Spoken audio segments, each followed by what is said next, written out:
परभणीमध्ये आता पोलिसांना मी आव्हान करतोय की जे कोम्बिंग सुरू आहे ते तात्काळ बंद करा। जी घटना घडली ती निंदनीय, त्याचं आंदोलन झालंय, शांतता पसरलेली, तुम्ही जी कोम्बिंग सुरू केली याचे पडसाद महाराष्ट्रात उमटल्याशिवाय राहणार नाहीत। भीमनगरमध्ये घुसून आया बहिणींना तरुणांना पकडून नेऊन त्या ठिकाणी मारहाण सुरू आहे, व्हिडिओ समोर येत आहेत। लोखंडी रॉडनी पोलीस तरुणांना मारतायत, आमच्या आया बहिणींना मारतायत। परभणीचं इंटरनेट बंद करून हे जो काही धिंगाणा पोलिसांनी सुरू केला तो थांबवा। मी एसपींना तिथल्या आव्हान करतोय की हे थांबवा। मी आयजींना आव्हान करतोय हे थांबवा। मी राज्य सरकारला आव्हान करतोय हे थांबवा। आमच्या आया बहिणींना रक्तबंबाळ करणं थांबवा। ही कोम्बिंग तात्काळ थांबली पाहिजे।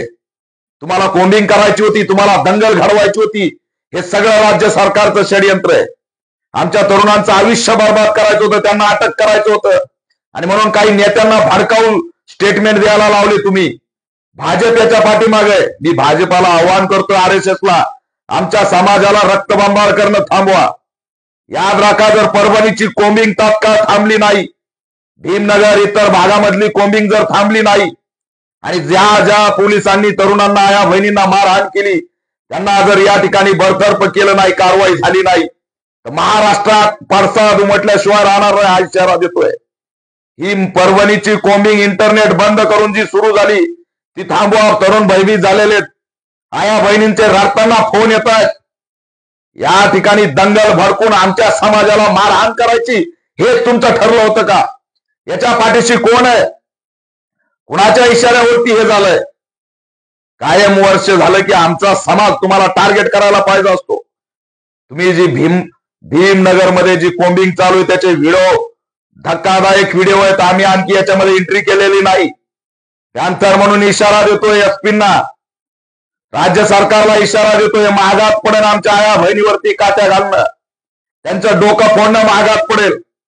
इंटरनेट बंद करून त्या ठिकाणी जो रक्तरंजित कार्यक्रम चालवला तो थांबवा। फोन येतात, व्हिडिओ येतात, शांतता ठेवा, कायदा व सुव्यवस्था राखा। यासाठी जमावबंदीचा आदेश काढला की आमच्या लोकांना एकटं पकडून मारता येईल, हे सहन केलं जाणार नाही। मी पुन्हा आव्हान करतोय की कोम्बिंग थांबवा। महाराष्ट्रात सुरू असलेली कोम्बिंग थांबवा। नेत्यांना मी आव्हान करतोय की तुमचे मित्र आहेत मुख्यमंत्री, या ठिकाणचे देवेंद्र फडणवीस, एकनाथ शिंदे तुमचे मुख्य मित्र आहेत, त्या मित्रांना फोन करून सांगा की आमच्या समाजावरती लाठीचार्ज करू नका। तुम्ही जर फोन करून तुमच्या मित्रांना सांगितलं नाही तर तुम्हाला सुद्धा एक्सपोज केल्याशिवाय सोडणार नाही, लक्षात ठेवा। तुमच्या राजकारणासाठी माझा समाज रक्तबंबाळ करू नका। तुमचे थेरं उघडं पाडल्याशिवाय शांत बसणार नाही। भीमनगरमध्ये आया बहिणींचा आक्रोश कानावरती येतोय, त्यांना वाचवायचं असेल तर मी सगळ्या नेत्यांना आव्हान करतोय, सगळ्या आंबेडकरी नेत्यांना आव्हान करतोय की तुमच्या मित्रांना फोन लावून सांगा कोम्बिंग थांबवा। ही कोम्बिंग चांगली नाही, याच्यामुळे तरुण बर्बाद होणार आहे, गुन्हे दाखल होणार आहेत, कारवाई होऊ देऊ नका।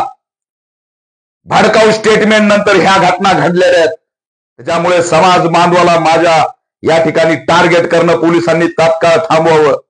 एसपी ही कोम्बिंग थांबवा, नाही तर याचे पडसाद महाराष्ट्रात उमटल्याशिवाय राहणार नाहीत, हा इशारा मी पॅन्थरच्या माध्यमातून देतोय।